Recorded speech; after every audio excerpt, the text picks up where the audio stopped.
پاکستان کا 27ویں آئینی ترمیم پر UN ہائی کمشنر کا بیان مسترد کرنے کا اعلان۔ دفتر خارجہ نے کہا اقوام متحدہ کی بیجا تشویش ناقابل فہم ہے۔ آئینی ترمیم عوام کے نمائندوں کا اختیار ہے۔ جمہوریت طریقہ کار کا احترام کیا جائے۔ پاکستان انسانی حقوق اور قانون کی حکمرانی کے عزم پر قائم ہے۔ UN کمشنر کا موقف یک طرفہ ہے، زمینی حقائق کو شامل نہیں کیا گیا۔ دفتر خارجہ نے رد عمل میں کہا UN ہائی کمشنر نے ترمیم کو عدلیہ کی آزادی کے لیے نقصان دہ اور غیر مشاورتی قرار دیا تھا۔ مصر کے وزیر خارجہ اور نائب وزیر اعظم اسحاق ڈار کی مشترکہ پریس کانفرنس۔ نائب وزیر اعظم کے مصر کے وزیر خارجہ کے دورہ پاکستان کا خیر مقدم۔ اسحاق ڈار نے کہا دونوں ممالک میں معیشت، دفاع اور دیگر شعبوں میں تعاون فروغ پا رہا ہے۔ مصری وزیر خارجہ کا دورہ مشترکہ اہداف کے حصول میں معاون ثابت ہوگا۔ مصری وزیر خارجہ نے پاکستان میں شاندار میزبانی پر شکریہ ادا کیا، کہا وہ پاکستان کے ساتھ تعلقات مزید بڑھانے کے خواہاں ہیں۔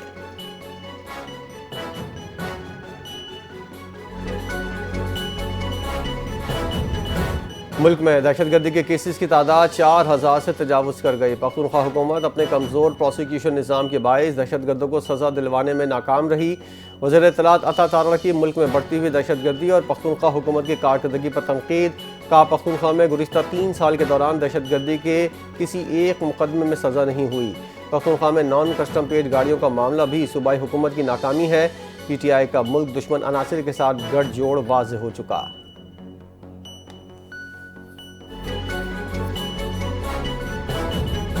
کراچی میں اتوار کو 2 سیاسی جماعتیں جلسہ عام کے ذریعے عوامی طاقت کا مظاہرہ کریں گی۔ پیپلز پارٹی کا 58ویں یوم تاسیس کے موقع پر کورنگی میں جلسے کا اعلان۔ MQM کھوگرا پار میں عوامی طاقت دکھائے گی۔ متحدہ کے جلسے سے گورنر سندھ کامران ٹیسوری اور دیگر خطاب کریں گے۔ کورنگی میں عیدگاہ گراؤنڈ میں ہونے والے جلسے سے chairman Peoples Party Bilawal Bhutto video link کے ذریعے خطاب کریں گے۔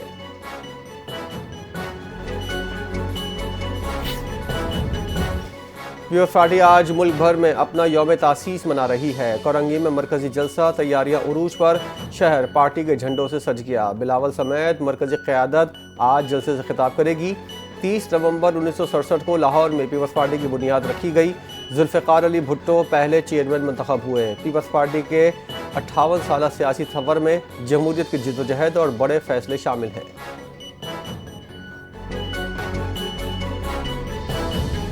سینئر وزیر شرجیل میمن کا پیپلز پارٹی کے یوم تاسیس پر پیغام، پارٹی کے شہداء، کارکنوں اور قائدین کو خراج عقیدت پیش۔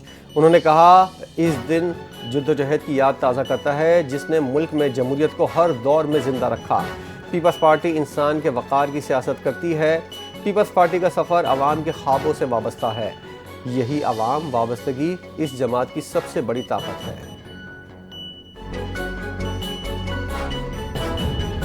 یوم تاسیس جمہوریت اور سماجی انصاف کی کوششوں کا جشن ہے۔ چیئرمین پیپلز پارٹی بلاول بھٹو نے اپنے پیغام میں کہا پیپلز پارٹی ہمیشہ مظلوموں، کسانوں اور اقلیتوں کی آواز رہی۔ قائد عوام سے شہید بینظیر بھٹو تک پارٹی نے تاریخی جدوجہد کی۔ صدر زرداری کے دور میں آئین کی بحالی اور تاریخی 18ویں ترمیم ہوئی۔ ہمارے نظریے کی بنیاد عوام کی خدمت، عدم مساوات اور غربت کے خاتمے تک جدوجہد جاری رہے گی۔ پیپلز پارٹی مظلوم طبقات کی ڈھال اور جمہوریت کو مضبوط آواز ہے۔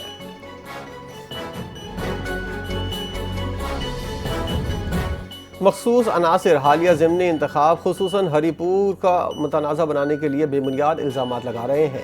الیکشن کمیشن کی پریس ریلیز جاری، کہا ہری پور NA-18 کو متنازع بنانے کی کوشش کی جا رہی ہے۔ ضمنی انتخاب میں الیکشن کمیشن کے افسران کو DRO اور RO مقرر کیا گیا۔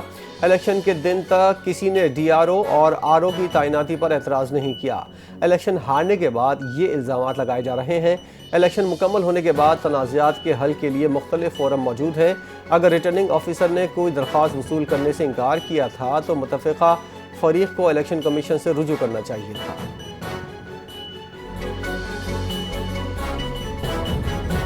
پاکستان غزہ امن فورس کے لیے فوج بھیجنے کو تیار ہے۔ حماس کو غیر مسلح کرنا فلسطینی اداروں کا کام ہے، پاکستان کا نہیں۔ وزیر خارجہ اسحاق ڈار کی پریس کانفرنس، کہا پہلے امن فورس کے TORs واضح ہونے چاہیے۔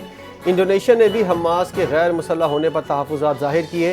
پاکستانی فوج کی شمولیت اقوام متحدہ کی سلامتی کونسل کی منظوری سے مشروط ہے۔ اقوام متحدہ کی درخواست پر افغانستان کے لیے خوراک اور انسانی امداد بھیجنے کا فیصلہ آج ہوگا۔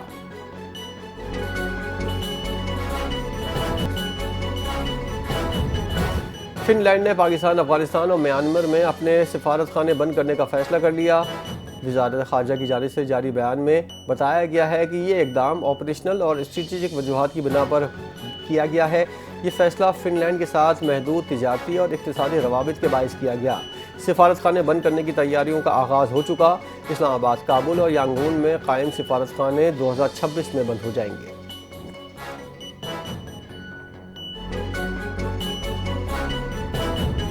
پاک بحریہ کے جہاز سیف کا سری لنکا میں انسانی ہمدردی کی بنیاد پر آپریشن۔ پاک بحریہ متاثرہ سری لنکن شہریوں کے لیے فوری امداد کے لے کر کولمبو بندرگاہ پہنچ گیا۔ ٹی این ایس سیف نے سری لنکن حکام کی انسانی امدادی سامان فراہم کیا۔ خوش راشن، پکا ہوا کھانا اور دیگر اشیاء شامل تمام اشیاء سری لنکن حکام کے حوالے کر دی۔ آئی ایس پی آر کے مطابق انسانی ہمدردی کا مظاہرہ کرنے والے امداد سری لنکا کے ساتھ پاکستان کی جانب سے یکجہتی اور انسانی ہمدردی کا اظہار ہے۔